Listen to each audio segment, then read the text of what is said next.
Hello, for this assignment I'm going to be putting myself in Officer Gibson's shoes. The situation is Litchview refuses to sign a ticket, taps your chest, and challenges your authority.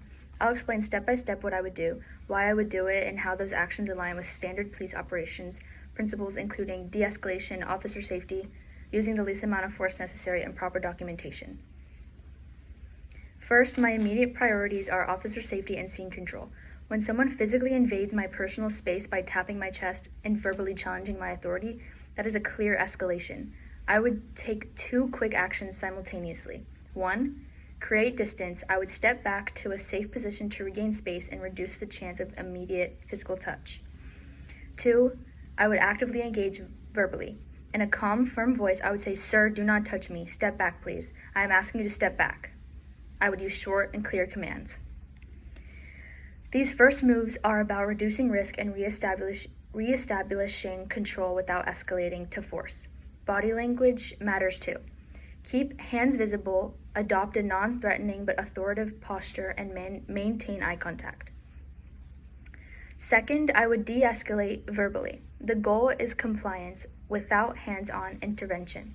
I would clearly explain the reason for the stop/ticket and what I need from the subject.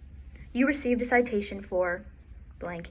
I need you to sign here. Signing is only to acknowledge you received the citation. It is not an admission of guilt. Then give a simple choice that allows them to comply. You can sign and be on your way, or if you refuse, I will have to explain the department's law of procedure for refusal, complete additional paperwork if possible, arrest depending on the offense.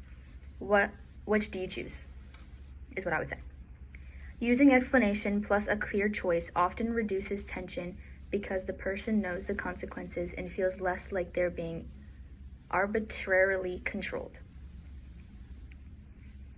Third, if the subject continues to be confrontational, for example, refuses to comply and remains aggressive, I would call for backup and request the supervisor be notified. Calling for backup is not a sign of weakness. It's prudent risk management. It both adds officer safety and documents that other personnel were involved. I would also ensure my body-worn camera is activated and positioned properly. Then calmly tell the subject, "I've asked you to step back twice. I'm going to have to detain you if you don't comply." If the subject's behavior crosses into assault, for instance, a forceful shove or strike, I would respond using the department's force continuum. Start with verbal commands, move to control techniques only as necessary, and use only objectively reasonable force to gain control and safety.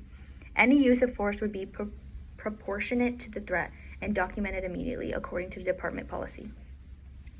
Fourth, after the immediate incident is resolved, whether the subject is cited or is placed under arrest, I would thoroughly document everything. That includes completing the citation properly, writing a clear incident report with who, what, when, where, and how, and nothing any witness or video evidence.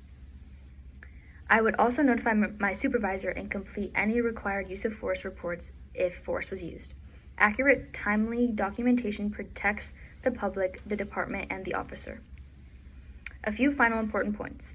Remain professional and avoid retaliation even when someone challenges your authority. Responding emotionally or aggressively makes the situation worse and may violate department policy. Treating people with respect, explaining actions, and following department procedures demonstrates professionalism and reduces liability. Also, be mindful of community policing principles. Building legitimacy comes from constant, lawful, and respectful conduct.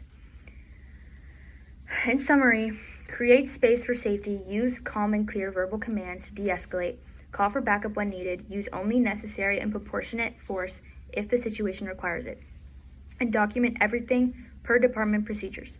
The sequence both protects officer safety and upholds the department standards for lawful professional policing.